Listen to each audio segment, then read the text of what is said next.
The bike was launched in 2015 as the MT-09 Tracer. From 2016, the bike was renamed to Tracer 900.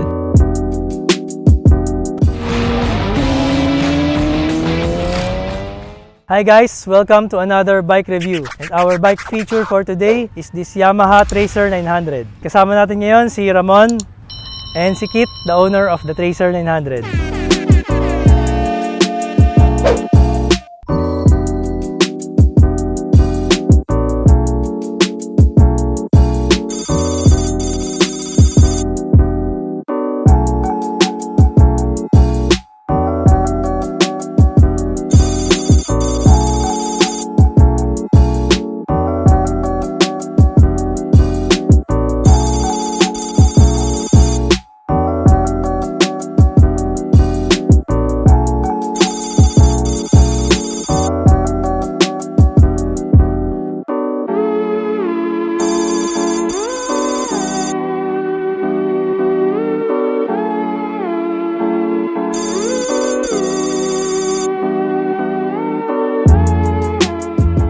Isang feature niya is yung windshield adjustable. So press mo dito. Yung seat niya, maganda yung seat niya, 2-piece. Parang chicken, de joke. Makapal yung foam ng passenger. Sa driver, hindi masyado. Sakto lang. Yung passenger seat niya is adjustable. Adjustable siya, merong high setting and low. Yung handlebar niya for 2019, mas narrow yung handlebar. And yung handguard niya, mas sleeker yung design. And for 2019, mas mahaba yung swing arm nitong Tracer 900 ng 2 inches compared sa MT-09 for stability. Sa side ng instrument panel, meron siyang power outlet for charging your cellphone. Meron na siyang LED na DRL. Yung headlight niya is LED. LED rin. Yung high, light natin. Yan. Taillight niya is LED. Sa ito, meron siyang SRC crash guard. Upper and lower. So, meron siyang Akrapovic titanium full exhaust. Gold runway, LED aux lights. Ito yung para sa power. Ito yung high and low. So, meron din siyang aluminum GV top box. So ngayon pakita ko naman sa inyo yung tsura niya pagka sinakyan, yung ride height.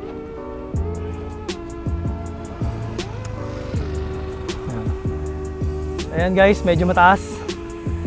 Yung setting ng seat nasa lowest setting. Pero tip-toe pa din tayo. Okay, my height is 5'5".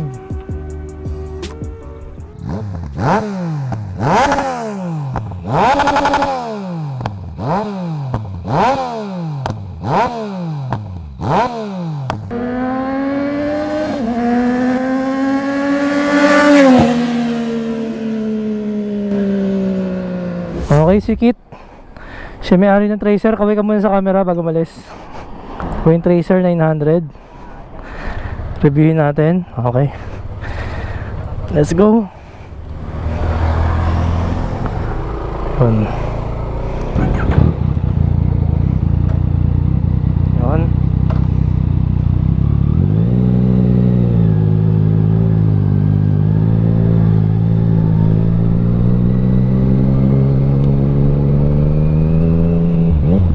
Ganda ng tunog ah. Ang lambot ng shifter. Grabe ah. Okay guys, this is our first ride and first impression of the Yamaha Tracer 900. Wow. Okay ah.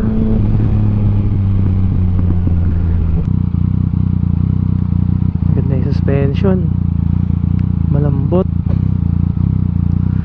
Tsaka yung seat height nya baba lang siya, parang MT-09. Although yung MT-09 naman talaga parehas sila ng engine tsaka chassis.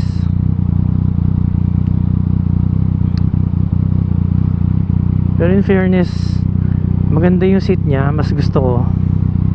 Ang ganda ng tunog ng Akra. Ganda yung tunog ng Akra. Full system.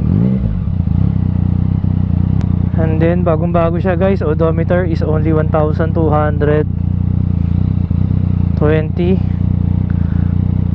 Almost brand new pa.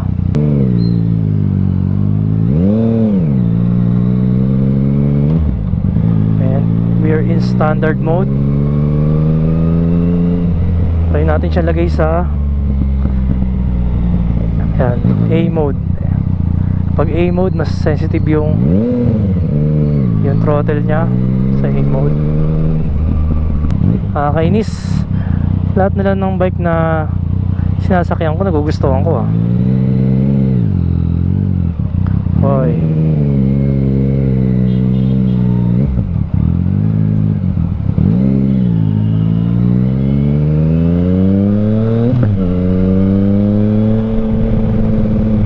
Wala pa ba siyang quick shifter? And then yung instrument panel niya, malaki yung LCD niya. Marami kang makikita. Ganda ng hatak niya. Very MT-09 ang hatak niya.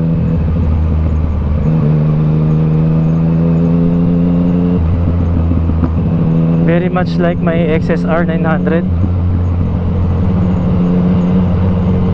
Magaan din dalhin.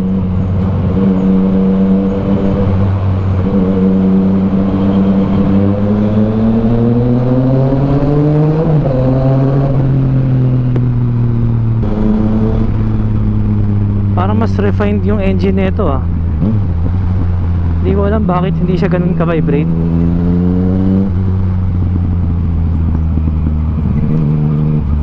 Smooth yung pakiramdam ko sa kanya.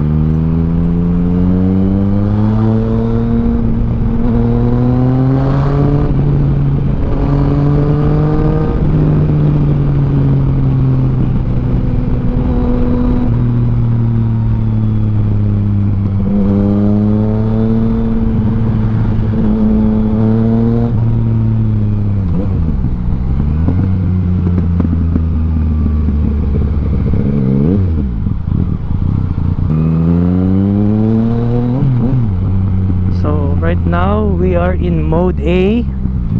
Mode A is the full power. So far, ganda na suspension Malayo-malayo sa naked bike Yung seat niya, manipis yung foam.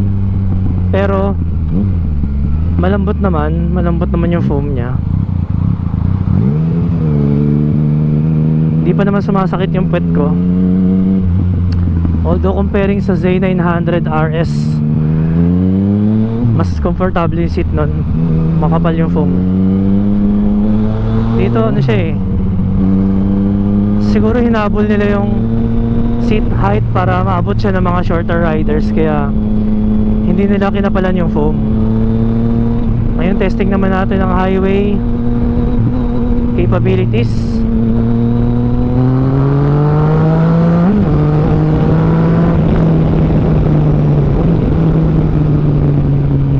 Rin.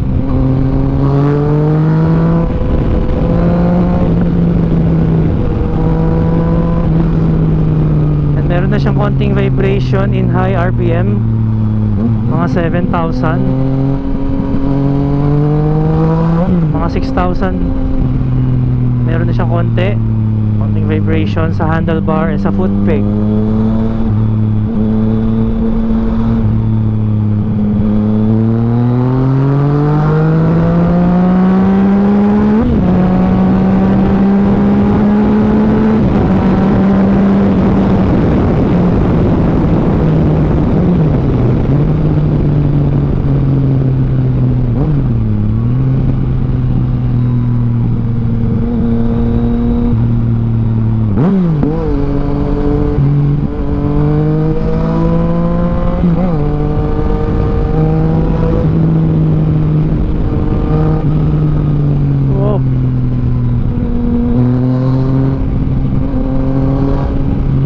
Kasarapan sa CP3 engine, magaan, it's very lightweight, instant yung torque. Meron tayong tropa naka ZX6R.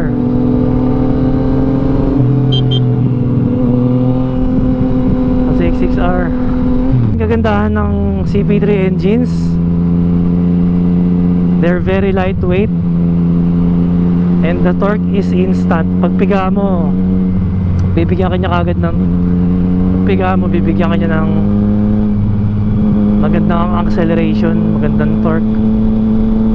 Instant, kumbaga instant hatak kagad eh. So yun, ergonomics niya maganda. Maganda ergonomics niya. Upright, very upright position. Yung seat niya okay naman, although may kanipisan yung foam.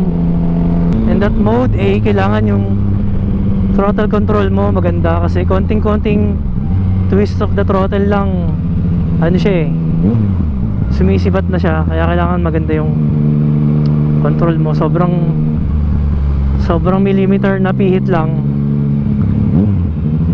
may response na kagad siya. So yun yung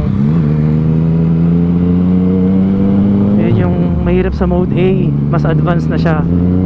Yung standard, mas smooth yung kanyang fueling, mas forgiving yung kanyang throttle. Konting hindi siya ganun ka-sensitive yung throttle niya at standard mode. Pero sa A mode kasi andun yung full power. Pag gusto mo siyang mas ma-enjoy, ganda ng handling, very nimble.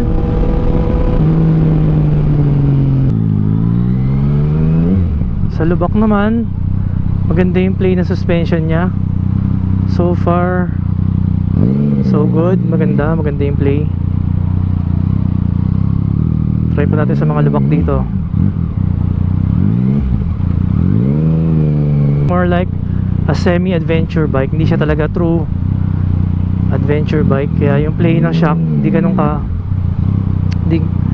kalaki yung play, hindi ganun kahaba yung travel. Lalo yung suspension niya, yung setup, it's horizontally placed. Naka-horizontal yung mounting ng shocks niya. Iba pa rin yung mounting ng vertical mount na suspension sa rear shocks.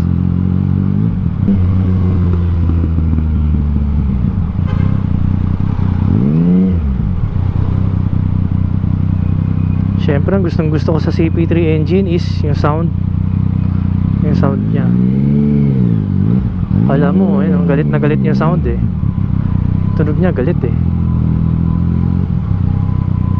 Very nimble sa traffic, guys. Dito tayo ngayon sa traffic test. Kung gaano siya ka-nimble, kung gaano siya kadali singit-singit sa traffic.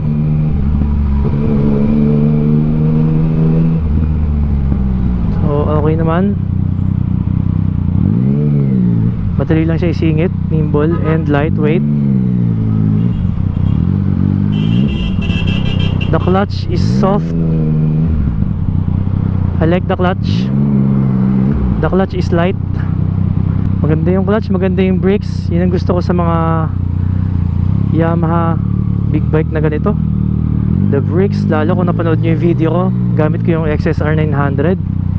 Yung biglang may truck na nag U-turn, kayang-kaya ng brakes eh. Sudden braking yun, kinaya ng brakes. So yung brakes ng bike na to maganda.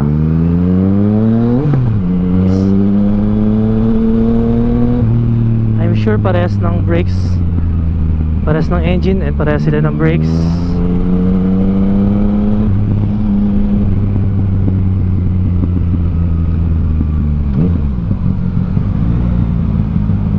So yun, traffic pa din. So continue natin ang traffic test.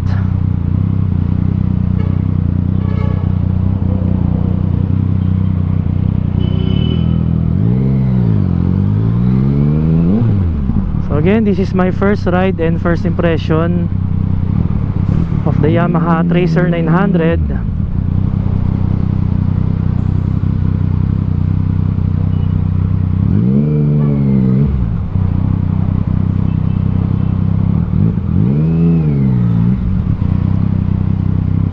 immediately.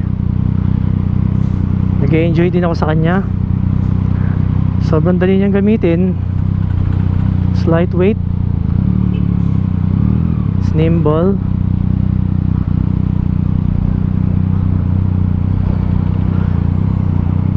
Good ergonomics.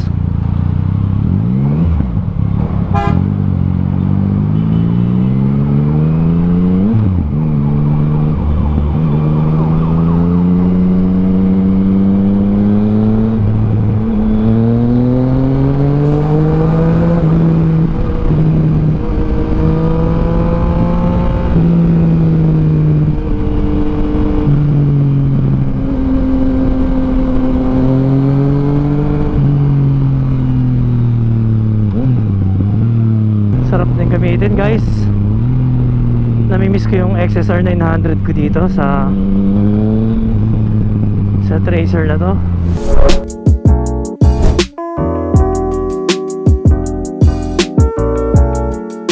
The Tracer 900 is more of a sport touring motorcycle. It's easy to maneuver in the city traffic. The CP3 engine sounds great. The torque will keep you smiling every time you ride it. Parts will not be a problem in the future because it shares the same engine with the MT-09 and XSR 900. It's a better option if you always have a back ride because of the wider seat. Shout out Kali, Evo 9, Jazzy Tababa, Joshua Bacani, South Rider, Charlon Oblempias, Habagang Mr. Senpai Motovlog, Oragon TV, Giancarlo Olaybal, Kaimi Reyes, Gerald Jones Gabaran, Fine Young Loser, Shanks D. Mugiwara, Princess Ann Lasa, It's Canes, JMTV Vlogs. And guys, if you have any questions or suggestions, just comment down below. And sa mga bago pa lang sa channel, please subscribe. Marami pa tayong upcoming vlogs. Sa mga sumuporta, thank you so much. Ride safe, guys. This is Kenji Moto signing out. Bye!